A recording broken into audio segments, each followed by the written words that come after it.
Sedia semua DKL. Ayo pergi semua, ayo Melayu dan marah, ayo Tuhan selamanya. Ayo pergi semua. UDKL, UDKL, go UDKL, go. Ha-ha. La la la la la. Sedia semua DKL. Ayo pergi semua, ayo Melayu dan marah, ayo Tuhan selamanya. Ayo pergi semua. UDKL, UDKL, go UDKL, go. Ha-ha. La la la la la. Sedia semua DKL. Ayo pergi semua, ayo Melayu dan marah, ayo Tuhan selamanya. Ayo pergi semua. UDKL, UDKL, go UDKL, go. Ha-ha.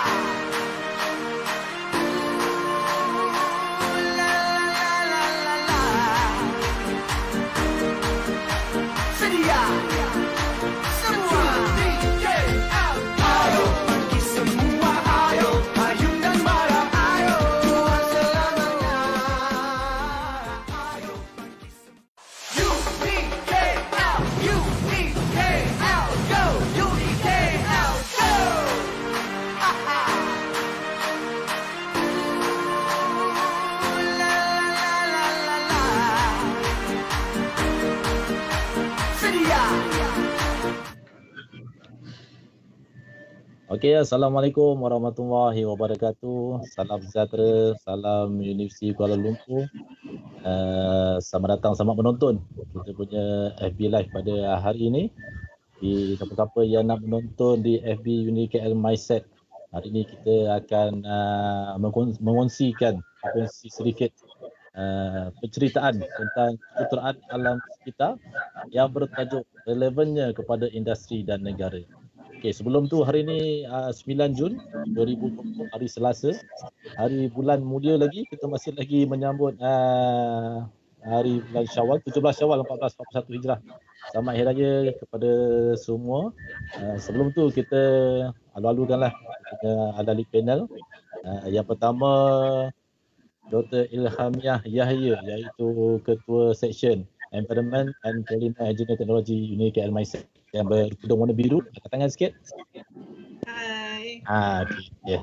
Okey, yang kedua, panel yang kedua kita punya alumni kita, iaitu Encik Muhammad Azri bin Muhammad Syukur, Assistant Manager Production Assembly Shop di Tanjung Motor di Rawang, yang biasalah lelaki lah seorang kat sini panel kita. Ya.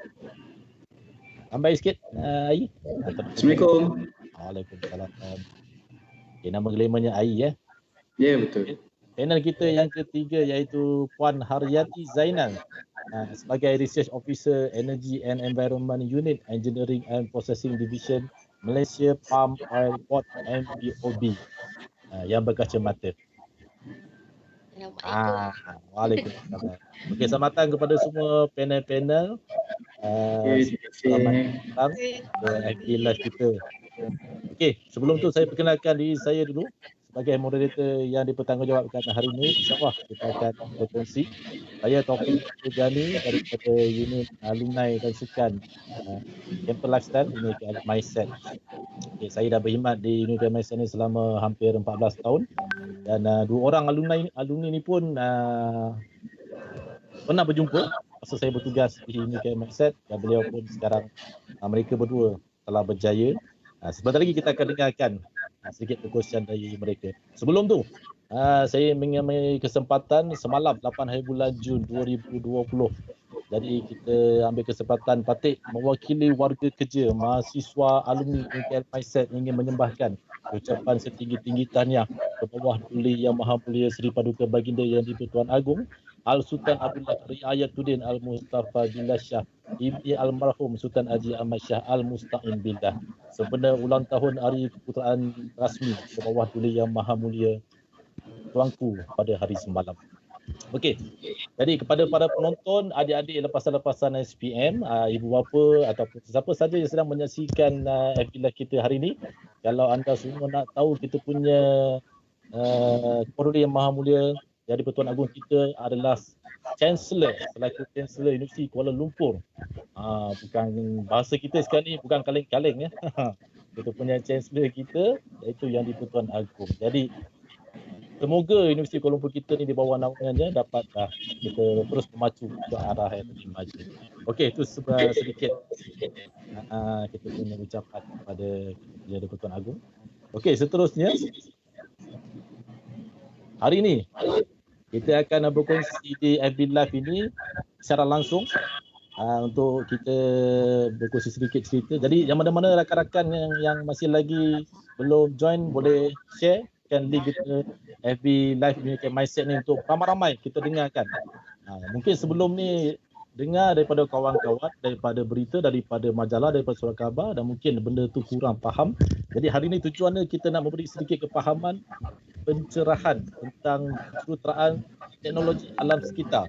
Dari segi apakah yang boleh disumbangkan kepada negara, relevannya kepada negara kita, tentang peluang-peluang pekerjaan yang boleh anda ceburi, dari segi tenaga-tenaga mahir yang boleh dilahirkan daripada bidang ini, dan semuanya serba-serbi akan dikongsikan oleh 3 panel kita yang hebat-hebat sebentar lagi.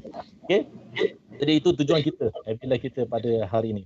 Okey, sebelum kita teruskan kepada ahli-ahli panel, izinkan saya sedikit menceritakan tentang apa sahaja sedikit-sedikit cerita tentang kita punya kampus ni. Ahli panel sabar dulu, boleh tenang-tenang. Sebab mereka kejap lagi akan bersembang dengan lebih banyak. Jadi awal-awal ni saya dulu yang sembang. Okey. UPU telah keluar result pada minggu lepas kan? Minggu lepas. Jadi adik-adik lepasan SPM, para ibu bapa yang mungkin anak-anak yang kurang ada rezeki untuk berada ditempatkan mendapat tempat di IPTA. Jadi jangan risau. Jangan risau. Jadi hari ini adalah hari yang paling tepat untuk anda menyaksikan FB Live ini kerana masa depan anda belum lagi gelap.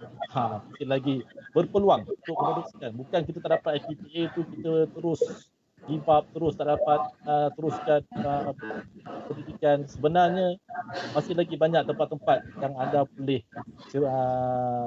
meneruskan bidang akademik ini. Salah satu adalah di kampus Universiti Kuala Lumpur Mindset. Okey, kita cerita sikit apa itu Mindset ni ataupun Universiti Kuala Lumpur. Kita punya nama umumnya, tapi kita kecilkan skop kita di kampus Mindset. Okey, saya bagi contoh. Kita tak nak bagi contoh yang berat-berat. Yang paling senang. Yang paling senang. Tapi tak tahulah contoh ni boleh ke tidak. Tapi tak apa, saya bagi. Contoh dia senang, kuih udang. Kuih udang satu jenis makanan yang sedap, yang semua tahu kuih udang ni campur tahu, campur tempe, campur dengan sos, semua boleh makan. Sedap. Saya pasti semua negara ada menjual kuih udang. Perak, Johor, Kelantan, Selangor, semua ada jual kuih udang. Tetapi dekat Alor Gajah ni, siapa-siapa yang pernah pergi, kita terkenal dengan kuih udang ni. Air pakai udang Alor Gajah. Air?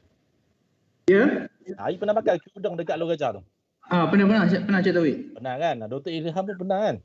Mesti pernah. Yati pernah, Yati? Sedap kan? Betul. Okey, sebabnya kalau nak tahu, kalau siapa pergi dekat kuih udang Alor Gajah ni memang beratur panjang. Serata negeri ada dekat kedai tu, beratur panjang untuk membelinya. Ada daripada Singapura, ada daripada Brunei pun ada, Sabah, Sarawak pun datang beratur panjang untuk pergi ke. Tak percaya datang ke kuih udang Alor Gajah ni. Dekat belakang rumah saya ni, dekat. Okey, sebabnya kuih udang Alor Gajah ni, dah ikutkan semua negeri ada jual. Tapi kenapa dia orang datang juga dekat Alor Gajah ni, sanggup beratur panjang nak dapatkan kuih udang Alor Gajah ni? Sebabnya dia ada keistimewaan tersendiri, rahsianya tersendiri. Kalau nak ikutkan dekat Pahang pun ada kuih udang, tapi dia orang tetap juga datang ke Alor Gajah ni nak cek kuih udang Alor Gajah. Sebabnya dia ada keistimewaan tersendiri. Jadi saya bukan nak promote kuih udang ini. Walaupun saya bekas bekerja di kuih udang ni, saya pernah bekerja di sana. Sebab saya tahu yang beratur tu, saya tanya, makcik daripada mana? Daripada Brunei, daripada Singapura. Beli beratus-ratus, berpack-pack, bawa balik, masuk dalam kereta, bawa balik bagi family dekat rumah. So maknanya, diorang cari benda tu. Jadi saya nak samakan dengan UniKL Mindset ni, mungkin anda rasa sama dengan IPTA lain, tapi anda silap. Sebenarnya ada sesuatu keistimewaan tersendiri, rahsia tersendiri yang anda perlu tahu, yang anda boleh korek dari sedikit-sedikit sampailah sebanyak-banyak benda yang anda boleh tahu. Kejap lagi kita akan lebih tahu lebih mendalam apa yang ada di UniKL Mindset ni. Okey, sebagai permulaan, UniKL Mindset ni mungkin ada yang belum tahu lagi. Kita berada di dekat Alur Gajah. Keluar tol Simpang 4, masuk kanan sampai dah. Dekat je, dekat Alur Gajah. Di kawasan Tabunan ni. Okay, kita menawarkan pengajian peringkat diploma, ada ijazah, ada master dan PhD di dalam bidang kejuruteraan kimia teknologi. Okey, Universiti Kuala Lumpur ni adalah milik penuh MARA, Majlis Amanah Rakyat, dan sebuah institusi pendidikan MARA. Okey, UniKL Mindset ni salah sebuah kampus UniKL yang menawarkan program-program kejuruteraan kimia dan bio pada peringkat diploma dan ijazah lanjutan dari IGMA yang lain. Kami menawarkan kejuruteraan kimia teknologi dalam pengkhususan alam sekitar, polimer, bioproses, proses dan makanan. Okey, untuk pengetahuan semua, pada kali ini kita masih lagi membuka pengambilan. Jadi jangan lepaskan peluang, dengar dahulu apa saja kita kongsikan pada hari ini. Kita masih lagi membuka pengambilan pada pendaftaran atas talian secara online pada bulan Julai ini, dan secara perancangannya pembelajaran juga akan dijalankan secara atas talian sehingga keadaan COVID-19 ini berangsur pulih dan stabil. Untuk makluman, kita pun sekarang ni masih lagi berperang lagi dengan COVID-19 ini. Sebab itulah kita adakan sesi sidang FB Live ini, sebab apa kita tak boleh berjumpa dengan ramai-ramai. Jadi kita gunakan teknologi yang ada sekarang ni. Cuma kita berharap, kita doa sama-sama supaya COVID-19 ini akan berangsur pulih, insya-Allah. Okey. Kenapa masuk UniKL? Ada orang kata IPTA ni mahal. Betul. Kalau ikut kosnya memang mahal. Memang berpuluh ribu. Tak kalau dibandingkan dengan baik IPTS tadi. IPTS memang mahal. Kita memang diaktakan di bawah IPTS, tapi kita adalah milik penuh MARA. Tapi kita ada sesuatu kekuatan. Tu yang saya cakap tadi, beza Keudang Alur Gajah tadi ada sesuatu keistimewaan dia. Sama dengan UniKL Mindset ni, kita ada satu keistimewaan, iaitu kita ada penagihan yuran, pengajian 100% dari Majlis Amanah Rakyat, MARA. Okey, itu adalah sesuatu yang benda yang tak ada dekat tempat lain, ataupun walaupun dia IPTA tak ada yang ada MARA ini. Kita ada disediakan pinjaman MARA yang ada boleh ubah bayaran balik tu. Contohnya, lagi tinggi CGPA, lagi rendah anda akan bayar balik. Okey, kalau kata contohlah kita ada kos diploma contoh 30,000, CGPA 3 pointer. So ada persen-persen yang akan dikurangkan. Anda takkan bayar balik 30,000. Garanti. MARA takkan minta anda 30,000 genap. Bayar kurang lagi ada. So kalau kita kira-kira balik, sebenarnya lagi rendah daripada kalau kita belajar di tempat lain. So kita nampak sebenarnya IPTS ni mahal. Tapi UniKL ni tak. Sebab kita ada loan MARA. Kita ada allowance bulanan diberikan kepada pelajar yang mengikut lokasi kampus. Daripada 500 ke 600 untuk diploma, 650 ke 700 sebulan untuk ijazah. Allowance ni, mereka ni bolehlah buat belanja. Ada yang beli laptop, ada beli buku, terpulang. Ada allowance. Okey, lepas tu yang paling penting, kita di UniKL Mindset ni ataupun UniKL, kita lebih kepada konsep hands on, iaitu 60% teori praktikal, 40% saja teori. Maknanya kita lebih duduk di dalam lab daripada duduk dalam kelas. Jadi mereka-mereka ni lebih mahir mengendalikan mesin-mesin ataupun alat-alat yang berada di lab. Jadi bila mereka pergi ke praktikal di industri-industri, saya kebanyakannya, saya dalam salah seorang unit alumni, so kita bila dapatkan data daripada mereka-mereka ni, kebanyakan mereka bekerja selepas daripada diorang praktikal. Company daripada praktikal tu terus ambil untuk bekerja. Sebabnya diorang dah nampak dah. Dia dah nampak pelajar-pelajar lepasan mindset ni dah boleh buat kerja, dah boleh mengendalikan mesin-mesin tu. Dah boleh mengendalikan alat-alat tu tanpa disuruh. Sebabnya mereka dah dibuat di kampus. Lebih dibuat di kampus. Diorang dah praktikalkan 60% di praktikal di lab, dan lab kita ni sangatlah canggih. Kejap lagi Ai pun boleh cerita sikit pengalaman daripada dengan Yati. Macam mana kita punya lab ni. Ada yang dari lawatan daripada company-company luar pun dah sahkan kita punya lab ni sangat-sangatlah canggih dalam Malaysia ni. Kita ada mini kilang, mirip-mirip seakan kilang kita punya lab dekat UniKL Mindset. Kawasan memang nampak kampung. Kalau orang tengok macam kawasan Bunian. kawasan hutan, tepi-tepi tu ada bukit-bukit. Tapi kalau siapa-siapa yang pernah sampai masuk daripada luar nampak macam mengerikan, tapi bila masuk tu yang orang kata luar nampak setinggan, dalam banglo. Rupanya dalam tu penuh dengan lab-lab mamal-mamal yang canggih untuk pelajar-pelajar kita ni untuk belajar, untuk mendapatkan ilmu. Okey, kita ada 43 buah makmal yang canggih. Dalam Unicare Mindset ada 43. So maknanya banyak dari segi ataupun semua kos-kos yang ada dalam mindset tadi. Okey, antaranya yang lain kita punya keistimewaan tadi tu, kita punya pelajar-pelajar yang buat praktikal di akhir semester. Maknanya diorang tak perlu lagi balik ke kampus selepas praktikal. Sebab itulah diorang ada advantage untuk teruskan bekerja di company-company supaya tak perlu balik ke kampus. Ada universiti yang menawarkan praktikal di semester ke-5, mana semester ke-6 balik ke kampus. Tapi kita tak, semester terakhir. Okey, so untuk buktinya pada tahun lepas 2019 kita punya kebolehpasaran pelajar-pelajar kita ni hampir 95% yang dapat pekerjaan. 95% sangat tinggi. Mana 5% tu sama ada yang masih menunggu bekerja ataupun yang tak nak bekerja. Maknanya ikut yang dah berkahwin, ikut suami, yang suami ikut isteri tak nak berkahwin, tak dah berkahwin, so mana duduk rumah. So itu 5%. Maknanya 95% tu bekerja. Jadi membuktikan lepasan-lepasan pelajar kita ini daripada Unicare Mindset sangat-sangat diperlukan di luar sana. Okey, lepas tu kita ada peluang untuk belajar di luar negara, kita ada penajahan di Wang Mara, ada Erasmus Mundus dan ada pihak-pihak tertentu yang boleh menawarkan kita untuk belajar luar negara. Okey, dari segi kurikulum, di samping kita belajar, kita seimbangkan dengan aktiviti akademik dengan kurikulum. Dan apabila mereka bergraduasi nanti, mereka akan dapat satu sijil iaitu dipanggil GHOK, Graduate High Order of Critical Skills. Dekat situ ada markah-markah yang tertentu dari segi sasiah pula. Dari segi sasiah, mereka ni ada terlibat dengan program-program di kampus, memegang jawatan sebagai persatuan ini ke ataupun apa sahaja program-program khidmat masyarakat, akademik, semua sekali yang di luar daripada akademik, kurikulum akan ada dalam sijil tu. Itu satu lagi keistimewaan daripada UniKL. Kita keluarkan sijil GHOK ini. Selain daripada scroll yang anda akan dapat GHOK. Jadi bila kita pergi interview ke, pergi mana-mana ke, mereka akan nampak kebolehan pelajar-pelajar kita ni di sijil GHOK itu. Dan satu lagi, kita menyediakan program iaitu Teknokrat Al-Hafiz Ulul Albab. Ini kepada mereka-mereka lepasan, mungkin ada daripada sekolah-sekolah, daripada sekolah agama, yang daripada sekolah tak sempat menjadi hafiz. Jadi di UniKL Mindset kita sediakan program Ulul Albab ni.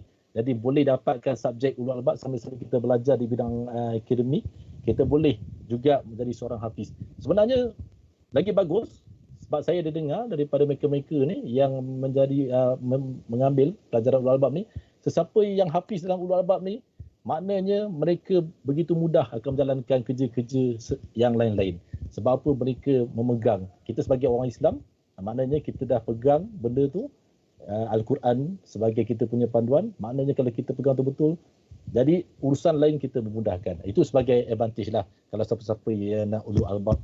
Jadi kita menyediakan, dah ada sijil juga, sijil pun dikeluarkan. Sijil Tahfiz Malaysia akan dikeluarkan oleh Darul Al-Quran bersama kerjasama JAKIM. Sah, semuanya ada.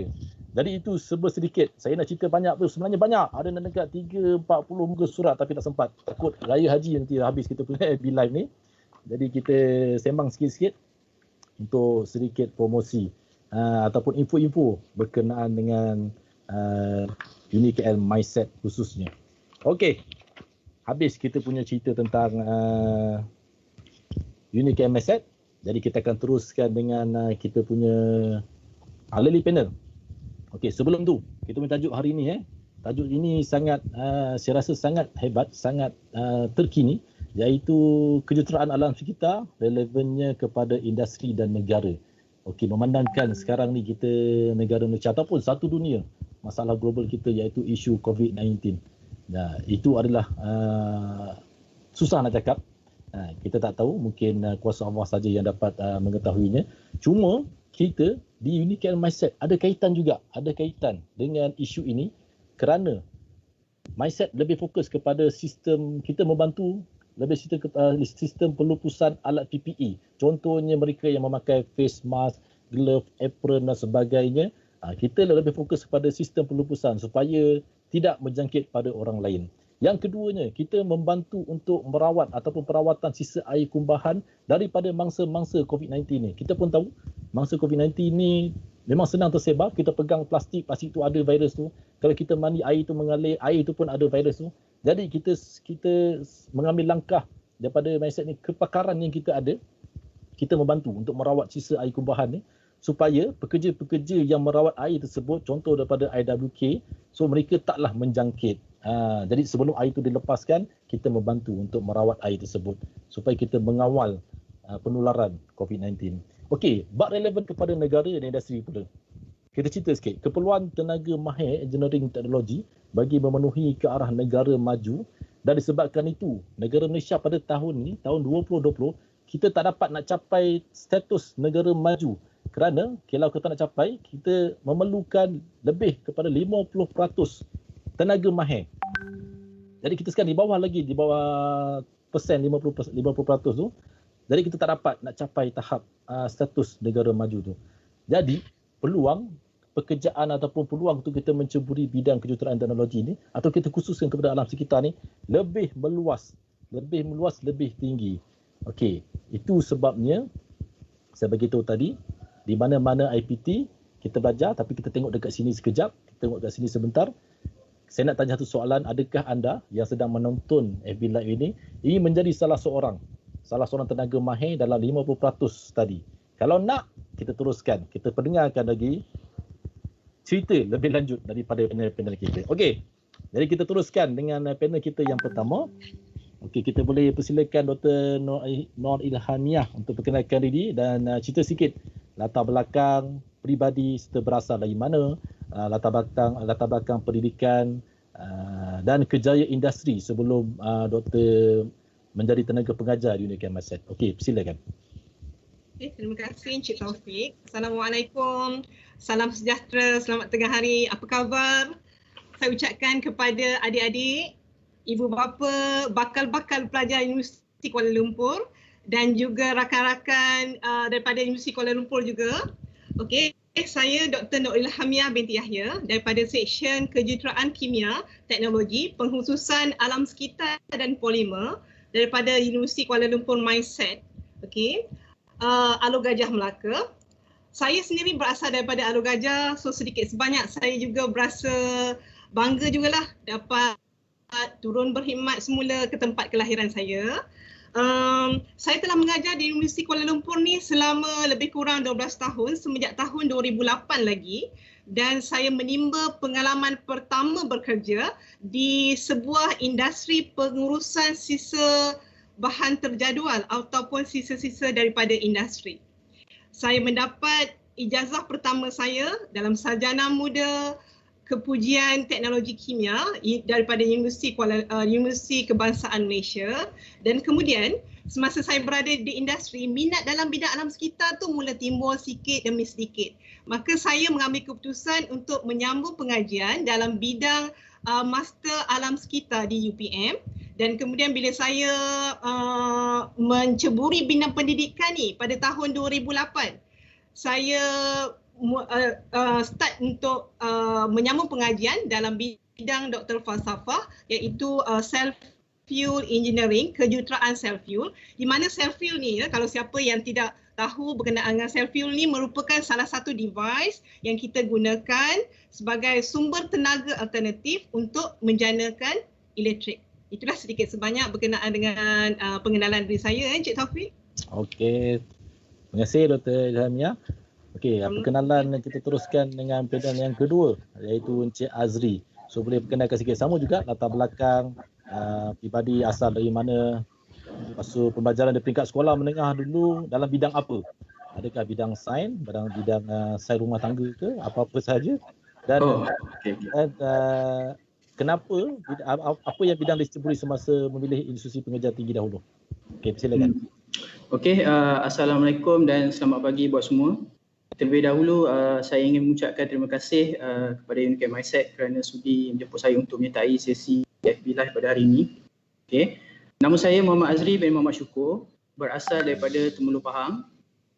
Saya bersekolah di Sekolah Menengah Kebangsaan Abu Bakar Temerloh dan pada ketika itu saya mengambil jurusan Sains Tulen. Okey, selepas SPM saya mendapat tawaran di dalam jurusan Diploma Sains Komputer di UiTM. Okey, namun saya mendapati kos tersebut tidak begitu menepati dengan minat saya. Semasa saya berada di semester 2 di UiTM, ayah saya dia telah menunjukkan satu keratan akhbar tentang sebuah universiti baru di bawah MARA, iaitu Universiti Teknikal MARA ataupun UniKL, di mana universiti ini masa tu dia ingin mempelawa mereka berminat untuk menyertai sesi interview di bangunan MARA. Masa tu berdekatan dengan Maju Junction, shopping complex. Saya agak teragak-agak untuk attend sesi interview tu sebab berdasarkan pengalaman saya masa SPM, subjek kimia ni memang susah.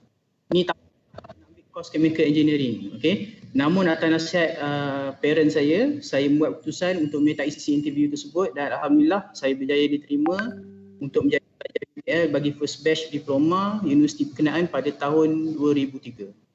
Okay. Saya rasa itu sajalah pengenalan daripada saya. Terima kasih. Okay, terima kasih Cik Azri. Tu dia. Sebenarnya awal-awal rasa nampak kimia susah kan. Okey. Puan Haryati, sama juga soalan seperti tadi. Cerita sikit tentang latar belakang. Kita nak kenal latar belakang peribadi, asal dari mana, pembelajaran di sekolah dulu, bidang apa. Lepas tu sekarang masa belajar di IPT dulu, Universiti Perempuan Malaysia bidang apa. Silakan.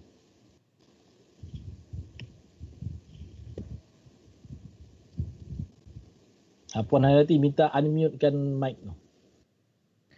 Okay, Assalamualaikum dan selamat tengah hari. Terima kasih kepada UniKL MySec kerana sudi menjemput saya hari ini untuk berkongsi pengalaman. Okay, saya Haryati binti Zainal. Saya berasal daripada Kuala Lumpur. Tetapi saya telah berpindah ke Seremban pada tahun 2003. Jadi pada peringkat sekolah menengah, saya mengambil aliran Sains Tulen dan Agama, dan pada masa itu sebenarnya saya lebih cenderung meminati subjek fizik dan biologi. Walau bagaimanapun, sebagai seorang pelajar dalam aliran Sains Tulen, kami sebenarnya telah didedahkan dengan banyak pilihan kerjaya yang boleh dicuburi. Jadi sewaktu itu saya memilih untuk menjadi saintis, tapi saya tak tahu nak jadi saintis dalam bidang mana. Tapi apa yang saya lakukan sewaktu habis saja SPM, saya melakukan semasa memilih institusi pengajian dahulu, saya mencari maklumat dari internet apakah bidang yang paling diperlukan pada masa itu. Dan sewaktu itu seingat saya pada tahun 2005, saya SPM 2005. Jadi tahun itu tak silap saya adalah lonjakan bidang bioteknologi yang mana dasar bioteknologi negara juga diperkenalkan, dan daripada situlah saya mencari bidang perkhususan universiti yang menyediakan program dalam bidang bioteknologi kimia. Itu saja. Okey, terima kasih Puan Haryati. Tu sejarah sedikit kenapa boleh terjebak di dalam bidang kimia ya. Okey, seterusnya kita kembali kepada panel yang pertama kita. Soalannya, apakah pandangan Dr. Nur Ilhamiah tentang keperluan tenaga kerja mahir kejuruteraan teknikal semasa Dr. bekerja di industri? Okey, terima kasih Encik Taufik ya dengan soalan itu tadi. So pandangan saya berkenaan dengan keperluan tenaga kerja mahir dalam bidang kejuruteraan teknikal, terutamanya kejuruteraan teknikal alam sekitar di industri. So saya ingin memetik satu daripada kenyataan akhbar e-warta daripada MARA bahawa hampir 80% tenaga kerja berkemahiran tinggi dan juga berpengalaman luas adalah datangnya daripada orang luar. Agaknya di mana pergi generasi-generasi kita pada hari ini? Sepatutnya tanggungjawab sebagai tenaga kerja mahir itu tergalas di bahu, dan tanggungjawab itu adalah di atas bahu-bahu generasi muda di Malaysia, right? Okay, so kita tak nafikan bahawa kalau kita tengok untuk satu-satu industri saja boleh memberi banyak peluang pekerjaan kepada graduan daripada kejuruteraan teknikal alam sekitar ni khususnya. Okey, saya nak share sikit pengalaman saya semasa di industri dulu. Apakah jenis pekerjaan ataupun apakah jenis keperluan tenaga kerja mahir yang diperlukan di industri? Contohnya semasa saya di industri pengurusan sisa terjadual ataupun sisa daripada industri, okey, kita memerlukan graduan daripada kejuruteraan teknikal alam sekitar ni untuk memberi analisis ataupun merawat waste-waste yang datang daripada industri. Okey, itu yang pertama. Yang kedua adalah tenaga kerja mahir dalam bidang kejuruteraan alam sekitar ini diperlukan untuk merawat air-air daripada sisa industri ataupun air licik yang terhasil daripada reaksi ataupun tidak balas di dalam landfill. Itu semua kita perlukan orang-orang yang mempunyai background dalam alam sekitar untuk mengendalikan logi rawatan air, untuk memberi rawatan kepada sisa toksik, dan juga tenaga kerja mahir di industri saya dulu yang berkaitan dengan alam sekitar adalah untuk memantau kualiti udara di industri tersebut. Saya juga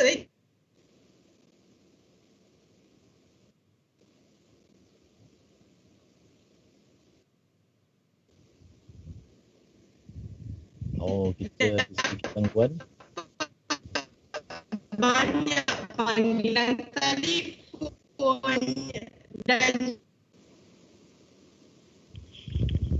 Mohon maaf, mungkin di Dr. Ilhamiah tu sedikit gangguan teknikal ada sangkut-sangkut sikit. Tak apa, kita tunggu sekejap. Mungkin okey. Okey, Dr. Ilham. Okey, saya juga mendapat panggilan telefon, WhatsApp daripada bakal-bakal student ni yang ada bertanyakan saya, apa agaknya pekerjaan yang sesuai untuk bidang alam sekitar ni, ataupun bidang alam sekitar ni ada peluang pekerjaan ke dekat luar sana. So kadang-kadang saya ni dah rasa macam job hunter juga adalah. Kita mencarikan pekerjaan untuk student-student kita ni. So ada juga pertanyaan sama ada bidang alam sekitar ni sesuai atau tak masuk ke bidang oil and gas, sesuai atau tidak masuk ke bidang automobil, sesuai atau tidak masuk ke bidang perkapalan, ataupun sesuai atau tidak bekerja di kawasan pelabuhan. Saya boleh katakan di sini bahawa bidang alam sekitar ni prospek kerjaya adalah sangat meluas. Setiap industri di Malaysia ni memerlukan kepakaran, ekspertis dalam bidang alam sekitar ini. Untuk apa? Untuk menguruskan, untuk menawarkan kepakaran mereka bagi menguruskan isu-isu alam sekitar di kawasan, di industri-industri. Okey, Encik Taufik. Okey. Adakah saya menjawab soalan? Menjawab. Cuma ada sikit gangguan apa tu? Line tadi. Ada sangkut-sangkut. Lain. Okey, tak apa. Kita teruskan. Tak apa. Kita akan teruskan soalan seterusnya dengan panel kita yang kedua, iaitu Encik Azri. Okey, soalannya, apakah atau siapakah faktor pendorong anda untuk pada pemilihan khusus pengajian serta institusi pengajian untuk pengajian diploma atau ijazah, Encik Azri? Okey, untuk faktor pendorong saya boleh katakan ayah dan ibu saya lah. Dia orang yang merupakan individu yang mendorong saya untuk menyertai UniKL. Sebabnya mereka yakin dengan UniKL ni, walaupun pada masa saya masuk UniKL pada tahun 2003 tu universiti baru dan yang menambahkan keyakinan dia di bawah kelolaan MARA. Okey, dari segi pemilihan khusus pengajian pula, bila kami berada di peringkat diploma, kami dibenarkan untuk memilih spesifik kos tu semasa kami semester 3 jika saya tak silap. Okey, saya memilih untuk mengambil kursus environmental technology setelah berbincang dengan para pensyarah dan mendapatkan maklumat yang lebih lanjutlah tentang kos berkenaan. Okey, kemudian alhamdulillah mereka banyak membantu saya dalam memberikan pandangan dan contoh-contoh terhadap kekeliruan yang saya alami pada ketika itu tentang kos berkenaan. Dan setelah berpuas hati dengan maklumat yang diberikan, saya memilih ambil kos environmental technology dan berjaya menghabiskan sehingga peringkat diploma. Okey, selepas saya tamat pengajian di peringkat diploma, saya bekerja di Farma Niaga sementara menunggu peluang untuk menyambung ke peringkat degree. Okey, pada itu sambil saya bekerja tu saya cuba juga untuk memohon untuk apply dekat beberapa universiti lah untuk tengok sama ada okey ke diploma UniKL ni. Jadi saya ada try apply untuk menyambung ke peringkat degree di Universiti Curtin Australia dan juga USM, Universiti Sains Malaysia. Okay, Alhamdulillah saya dapat tawaran, tapi saya tunggu juga tawaran daripada UniKL sebab saya dah selesa dan yakin dengan dari segi pensyarah UniKL itu sendiri dan juga kos yang ditawarkan UniKL. Itu saja.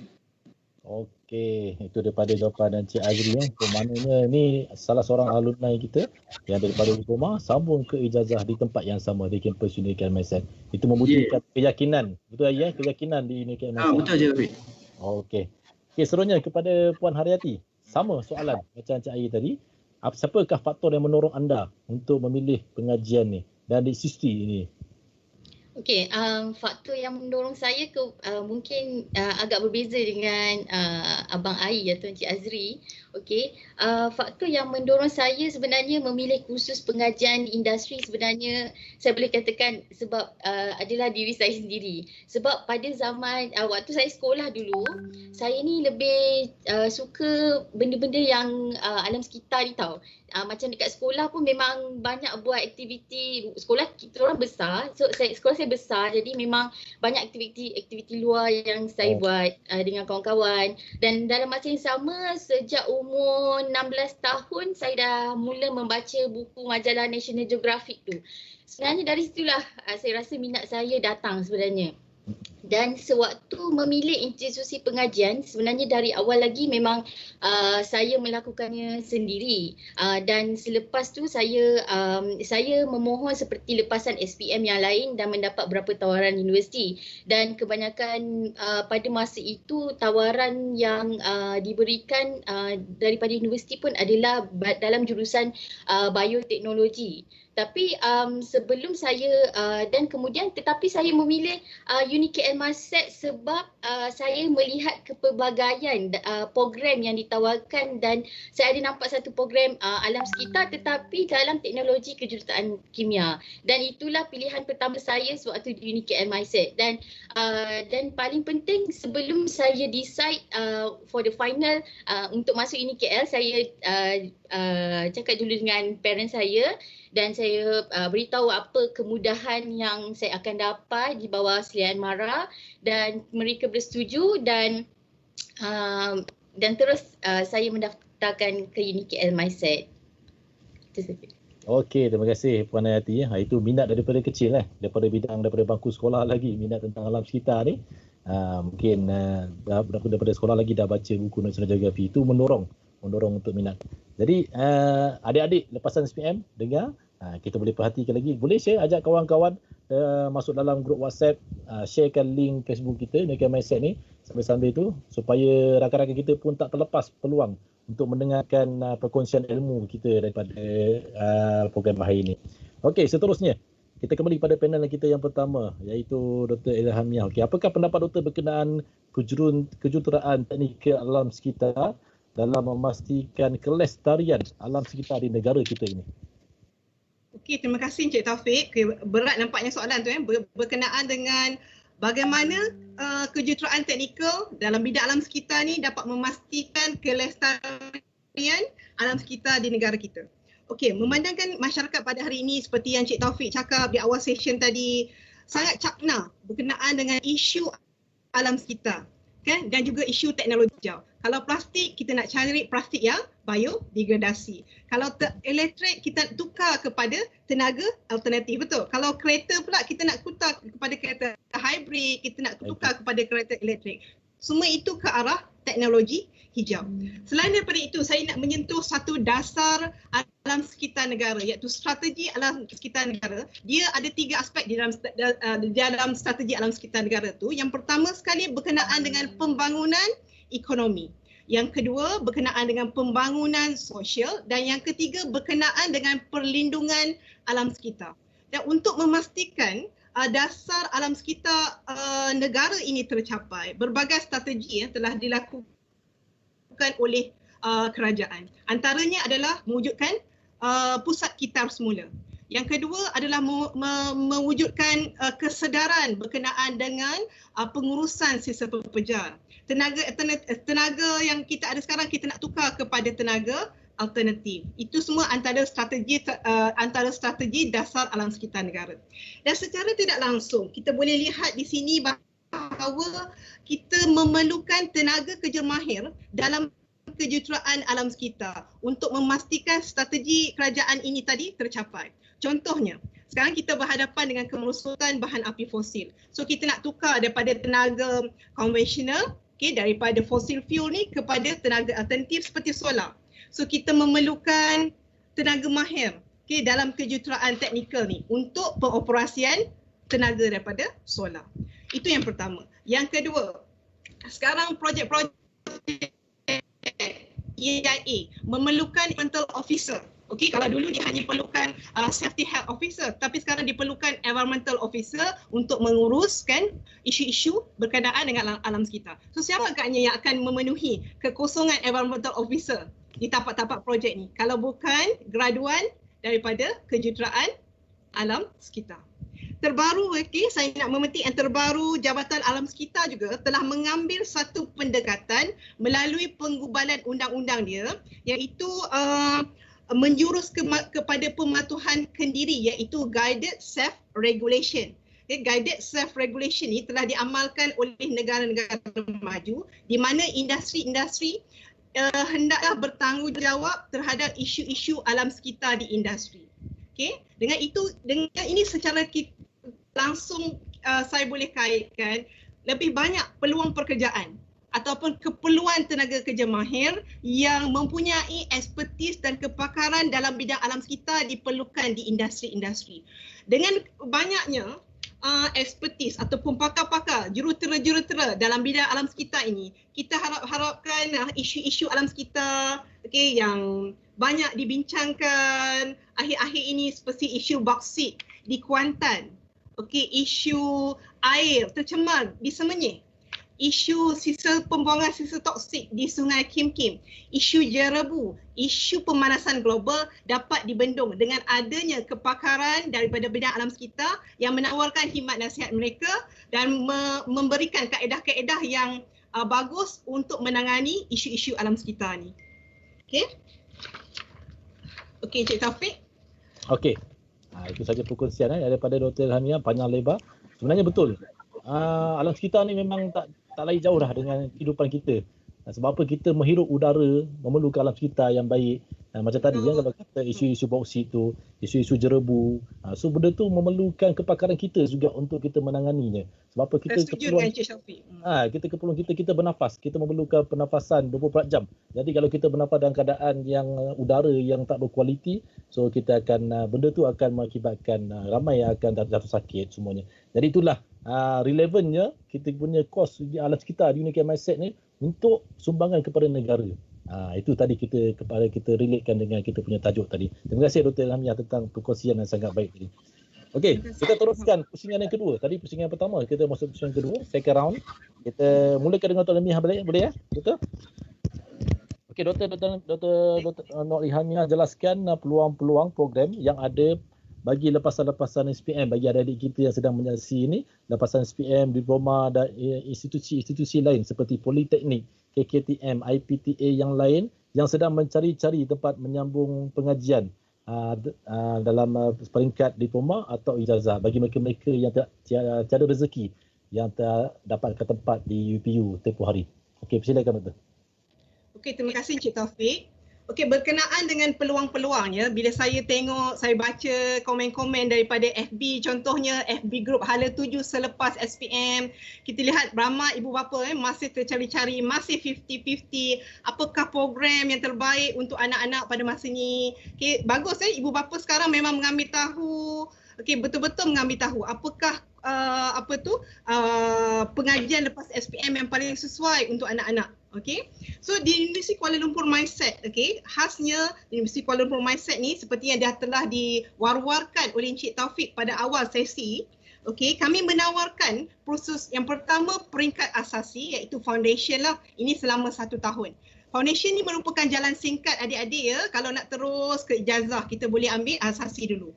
Kemudian kita menawarkan program diploma dan juga bachelor dalam 5 pengkhususan. Iaitu yang pertama kejuruteraan kimia teknologi dalam pengkhususan alam sekitar yang sedang kita bincangkan sekarang ni. Yang kedua, kejuruteraan kimia teknologi dalam bidang polimer.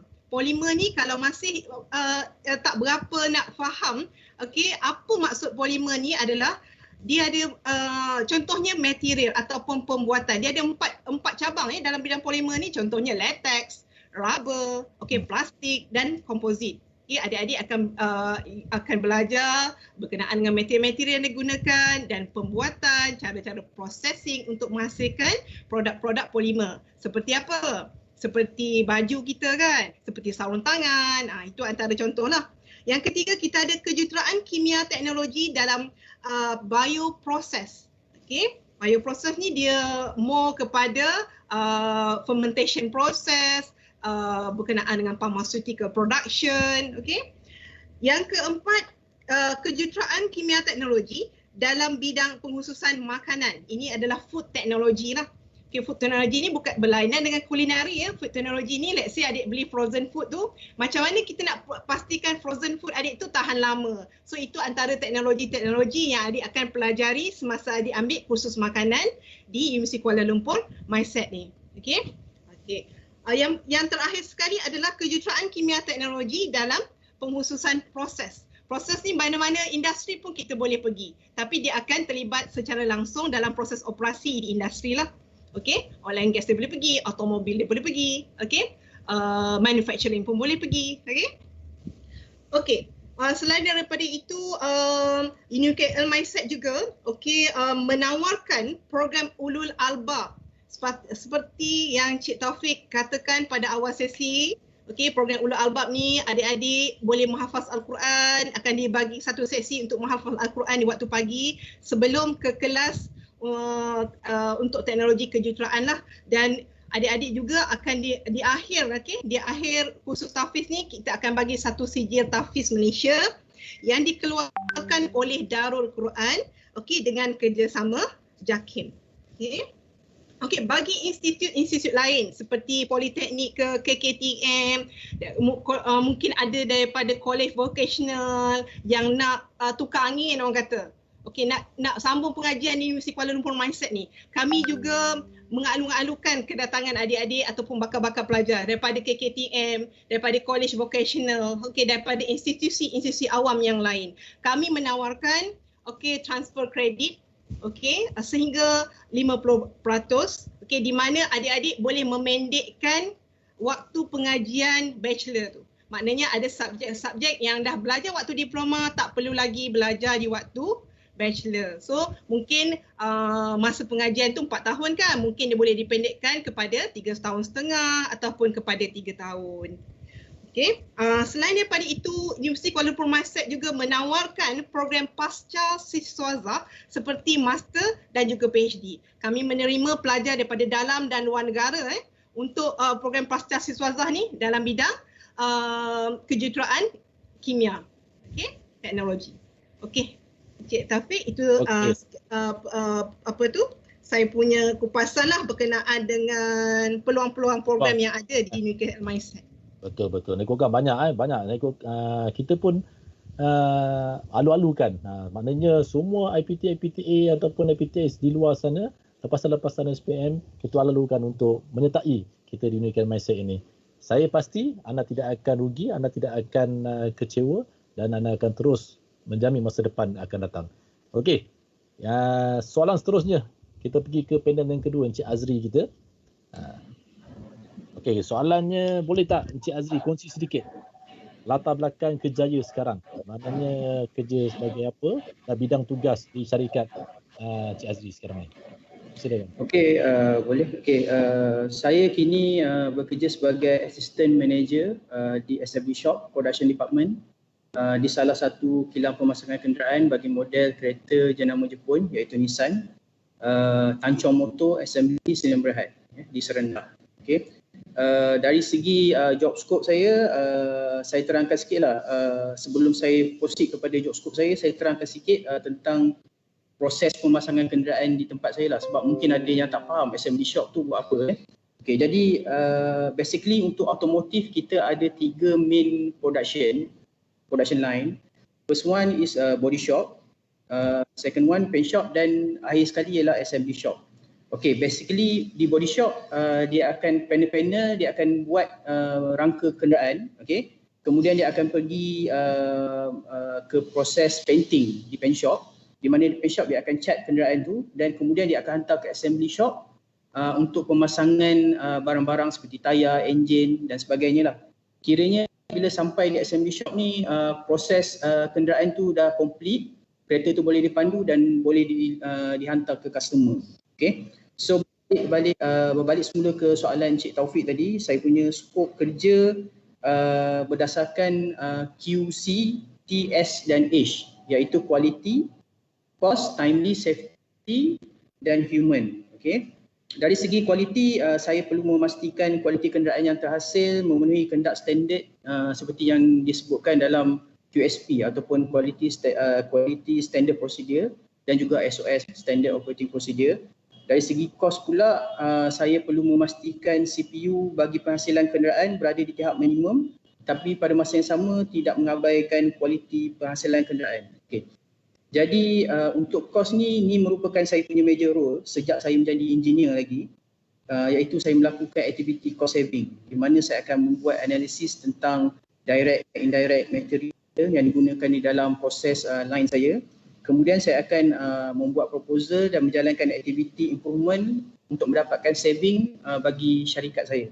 Okay. Dari segi timely, saya perlu memastikan kenderaan yang dihasilkan mencapai target pengeluaran yang ditetapkan tanpa sebarang masalah. Jika ada masalah, saya akan support untuk membuat troubleshooting terutama bagi offline unit, mana unit yang perlu di-repair untuk mengelakkan defect daripada outflow dan pada masa yang sama mencapai target bulanan yang ditetapkan oleh company. Okey, dari segi safety, saya turut terlibat di dalam menghasilkan high-rec, aspect impact, risk opportunity dan juga chemical register untuk saya punya department.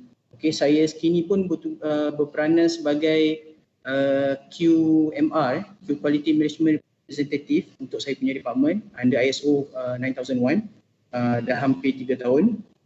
Okay. Akhir sekali dari segi human, saya berperanan untuk melatih dan membangunkan tenaga kerja di bawah saya dengan memastikan mereka mendapat latihan sewajarnya dan pada masa sama saya mengambil berat akan kebajikan mereka. Okey, terima kasih Cik Azri. Itu dia bukan calang-calang jawatan assistant manager. So ni gaji tak tahulah, kita nak tanya gaji dah Tak tanya. Tapi siapa-siapa nak tahu boleh PM lah Cik Azri ni berapa gaji dia. Boleh. Tak ada masalah. So itu salah satu kita punya produk daripada Unicare Master kita, menyumbang kembali kepada negara kita dalam bidang itu sendiri. Okey, kita teruskan dengan Puan Hadiati. Soalan yang sama. Boleh kongsi sedikit latar belakang kerjaya sekarang dan bidang tugas apa yang anda kerja di syarikat anda sekarang ni? Okey, saya bekerja sebagai pegawai penyelidik di bahagian penyelidikan kejuruteraan dan pemprosesan di unit tenaga dan persekitaran. Jadi saya bekerja di dalam kumpulan persekitaran ataupun alam sekitar. So tugas sebagai pegawai penyelidik di MPOB ni adalah kami melakukan R&D dalam bidang tenaga dan persekitaran yang menuju ke pembangunan lestari atau sustainable development. Dan dalam masa yang sama juga kita bertanggungjawab untuk mempromosikan penggunaan biomas kelapa sawit dan juga kelapa sawit sebagai tenaga boleh diperbarui ataupun renewable energy. Dan sebagai seorang pegawai penyelidik di MPOB, kami juga mempunyai satu atau dua projek penyelidikan R&D dan kami juga melibatkan diri dalam pemindahan teknologi dan servis atau transfer of technology and service dan melakukan penulisan jurnal, majalah dan banyak lagi. Di MPOB saya melibatkan diri dalam beberapa projek. Terkini saya mengetuai projek Social Life Cycle Assessment dan menjadi komiti pada projek lain antaranya projek LCA, Water Footprint, Indirect Land Use Change (ILUC) dan juga sebelum ini projek Biochar. Dan saya juga menyandang jawatan tugas sebagai Internal Auditor ISO 9001-2015. sudah 5 tahun menjadi internal auditor dan saya juga terlibat membantu pelajar intern yang melakukan projek biochar. Itulah tugas saya di MPOB. Tu dia pegawai penyelidik di MPOB. Banyak kajian-kajian di bawahnya. Semoga apa yang dikaji itu boleh menyumbang sesuatu untuk kebaikan kita sebagai manusia. Okey, InsyaAllah. maknanya minat Puan Hayati tadi dah tercapai lah di bidang kerja, betul? Minat dia. Memang fully related. Ya. So insya-Allah lah berkekalan lah tu. InsyaAllah. Okey, kita kembali kepada panel yang pertama kita dari pada Dr. Ilhamia. Soalannya, apakah kekuatan program-program yang berada di UniKL ni secara amnya dan di UniKL Mindset khususnya berbanding institusi-institusi yang lain di luar sana? Okay, terima kasih Encik Taufik atas soalan itu tadi. Kalau bercakap berkenaan dengan kekuatan ni, UniKL sendiri mempunyai 12 kampus dan setiap kampus tu mempunyai kekuatan-kekuatannya tersendirilah. Kalau di Universiti Kuala Lumpur Mindset, terutama khasnya, kami di Universiti Kuala Lumpur Mindset ni program-program kami mempunyai akreditasi daripada MQA dan ITAC daripada Lembaga Juruterma Malaysia. Dan seperti yang selalu dikongsikan oleh alumni Universiti Kuala Lumpur Mindset ni, sistem pembelajaran di Mindset ni adalah berkonsepkan hands-on seperti yang Cik Taufik war-warkan pada awal sesi tadi. So ini kenapa kita perlukan hands-on ni?